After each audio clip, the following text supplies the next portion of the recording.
I missed you. Let's do some introductions. This, you may have already met, is Pavo. Roger is hiding in the back. He hates cameras.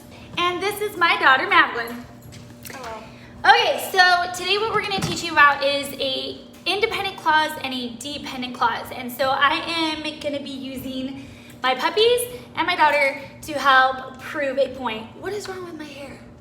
Today, Madeline is going to be my independent clause, okay?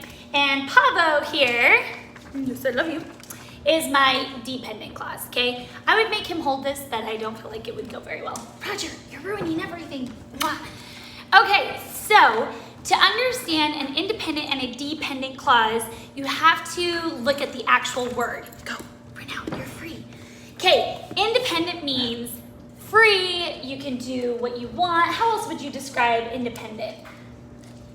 Like, I have my own choice. You can take care of yourself, like that kind of thing. So for example, if Madeline is hungry, this is our visual, so hopefully you guys aren't too hungry. If Madeline is hungry, she can go into the kitchen and she could get something to eat if she wanted to, right? Do you see the boy sniffing at it? Get away, you're ruining it. Okay, so if she wanted a donut, she could go in, she can open them, she can open up the cabinet, and she can eat her donut, right? Though my puppies are pretty talented, they aren't that talented and the cabinet's up pretty high, so they wouldn't be able to do it. So as an independent clause, she's independent enough to be able to take care of herself and get the things that she needs when she needs them. Whereas Pavo, come here. Okay, so whereas Pavo here, who is very intelligent, he needs help to get food. So like, this is his canister of food, it has to be open. He needs help to get food. So like, this is his canister of food. Ooh, he's happy with that. Please, Mom, can I not do this? The thing with Pavo is, unlike Madeline, Pavo depends, or dependent clause, he depends on me in order to be able to survive and for things to make sense, okay? So that's kind of the difference between an independent clause and a dependent clause. An independent clause can stand by itself, whereas a dependent clause, you need something to help you along.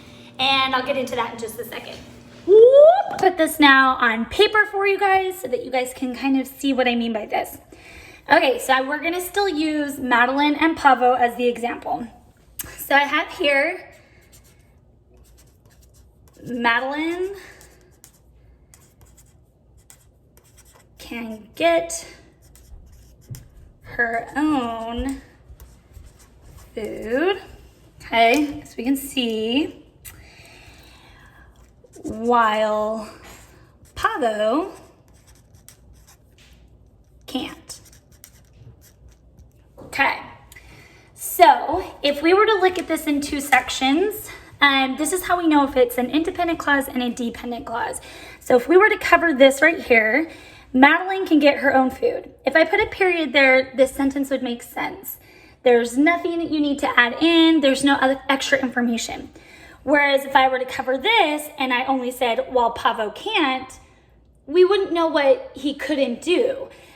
We have to rely, this information is dependent on the information that we got from the independent clause. So this part of the sentence depends on this part of the sentence.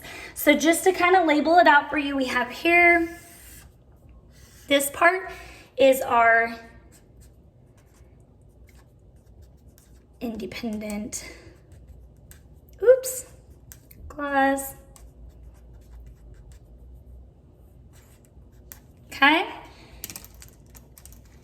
this is our dependent clause.